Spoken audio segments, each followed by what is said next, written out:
আসসালামু আলাইকুম। সংবাদে আপনাদের সবাইকে স্বাগত জানাচ্ছি। আমি ফিরোজ তোহা। শুরুতেই আরবে কেবলস সংবাদ শিরোনাম। বাংলাদেশের সর্বশেষ গুরুত্বপূর্ণ আপডেট সংবাদে আপনাকে স্বাগত। শুরুতেই সংবাদ শিরোনাম, পরে বিস্তারিত।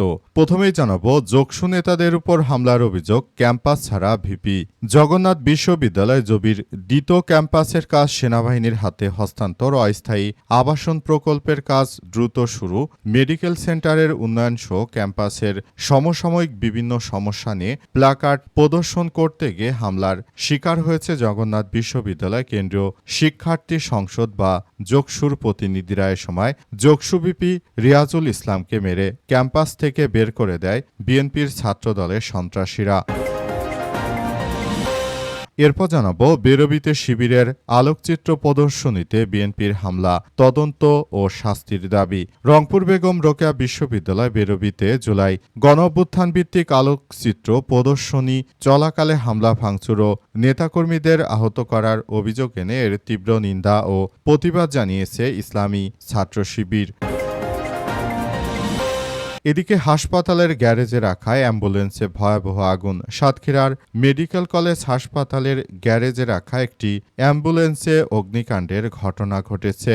আজ দিবাগত রাতে কোনো এক সময় আগুনের সূত্রপাত হলে মুহূর্তেই তা পুরো গাড়িতে ছড়িয়ে পড়ে। এ সময় হাসপাতাল জুড়ে আতঙ্কের সৃষ্টি হয়। এবারে জানাবো, সীমান্তে বিএসএফের গুলিতে বাংলাদেশি যুবক আহত।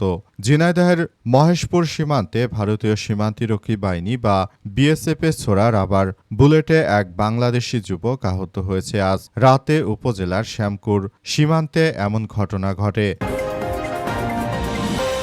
এবং সর্বশেষ জানাবো, ফিরে দেখা জুলাই গণ অভ্যুত্থান, 4ই আগস্ট কুমিল্লায় ছাত্র জনতার পক্ষে সেনাবাহিনীর অবস্থান। 2024 সালে 4ই আগস্ট বৈষম্যবিরোধী ছাত্র আন্দোলনে কুমিল্লার রাজপথে ছাত্র জনতার ব্যাপক প্রতিরোধ গড়ে ওঠে। আন্দোলন সংশ্লিষ্টদের দাবি, এদিনের ঘটনাপ্রবাহ কুমিল্লায় আন্দোলনের গতিপথ বদলে দেয় এবং পরদিন 5ই আগস্টের রাজনৈতিক পথ পরিবর্তনের পটভূমি তৈরি করতে গুরুত্বপূর্ণ ভূমিকা রাখে। প্রিয় দর্শক, এতক্ষণ শুনছিলেন সংবাদ শিরোনাম, এবারে বিস্তারিত।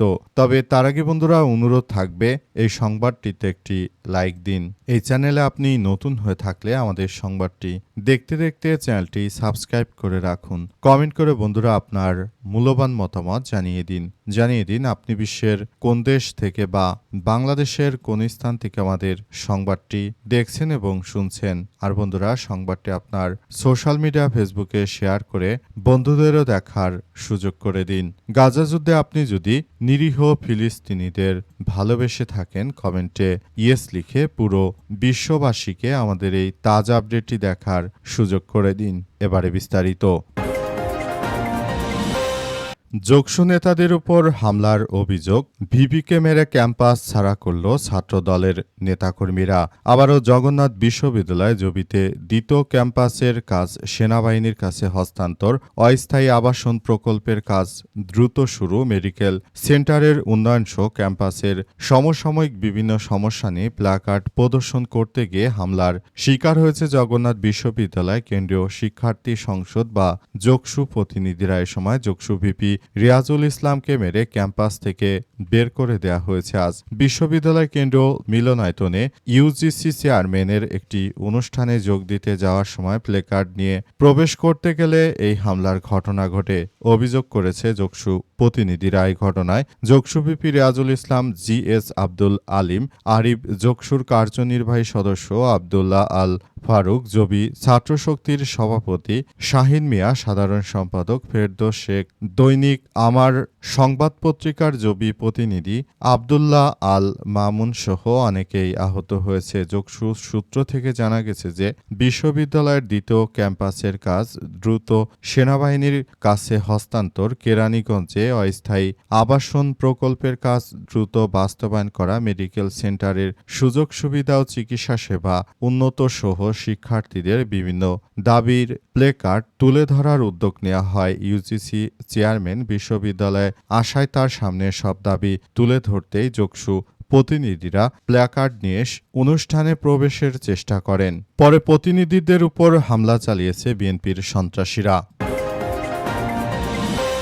বিরবিতে শিবিরের আলোকচিত্র প্রদর্শনীতে হামলার অভিযোগ, তদন্ত এবং শাস্তির দাবি। রংপুর বেগম রোকেয়া বিশ্ববিদ্যালয় বা বিরবি জুলাই গণ অভ্যুত্থান ভিত্তিক আলোকচিত্র প্রদর্শনী চলাকালে হামলা ও ভাঙচুরে নেতাকর্মীদের আহত করার অভিযোগ এনে এর তীব্র নিন্দা ও প্রতিবাদ জানিয়েছে ইসলামী ছাত্র শিবির। আজ গণমাধ্যমে পাঠানো এক যৌথ বিবৃতিতে সংগঠনটির কেন্দ্রীয় সভাপতি নুরুল ইসলাম ও সেক্রেটারি জেনারেল সিবকাতুল্লাহ এই অভিযোগ করেন। বিবৃতিতে তারা দাবি করেন যে জুলাই গণ অভ্যুত্থানের দ্বিতীয় বর্ষপূর্তি উপলক্ষে আয়োজিত জুলুমের বিরুদ্ধে জুলাই শীর্ষক আলোকচিত্র প্রদর্শন চলাকালে সন্ধ্যায় ছাত্রদলের নেতাকর্মীরা পরিকল্পিতভাবে হামলা চালিয়ে স্টল ভাঙচুর এবং ছাত্র শিবিরের নেতাকর্মীদের উপর আক্রমণ করেন। এতে সংগঠনটির সাবেক কেন্দ্র পাঠাগার সম্পাদক ও সাবেক শাখা সভাপতি সোহেল রানা সহ কয়েকজন আহত হন বলে দাবি করা হয়। নেতারা আরও অভিযোগ করেন যে এর আগে ২ আগস্ট ঢাকা বিশ্ববিদ্যালয় শহীদুল্লাহ হলেও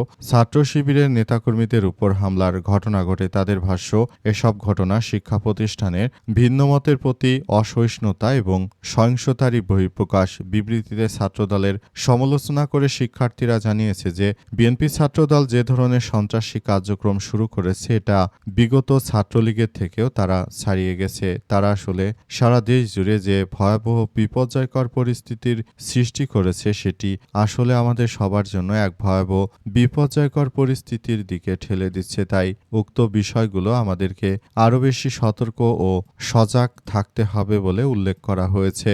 সবাইকে এসব বিষয়গুলো নিয়ে খুব সতর্কতার সহিত কার্যক্রম চালিয়ে যাওয়ার জন্য আহ্বান জানানো হচ্ছে।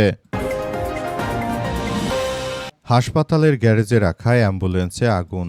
সাতক্ষীরা মেডিকেল কলেজ হাসপাতালের গ্যারেজে রাখা একটি অ্যাম্বুলেন্সে অগ্নিকাণ্ডের ঘটনা ঘটেছে। আজ দিবাগত রাতে কোনো এক সময় আগুনের সূত্রপাত হয়েছে বলে বিভিন্ন সূত্র থেকে জানা যাচ্ছে। বর্তমান সময়ে দেশের বিভিন্ন গুরুত্বপূর্ণ জায়গায় অগ্নিকাণ্ডের ঘটনা দেশবাসীর জন্য এক ভয়াবহ বিপর্যয়কর পরিস্থিতির সৃষ্টি করতে পারে।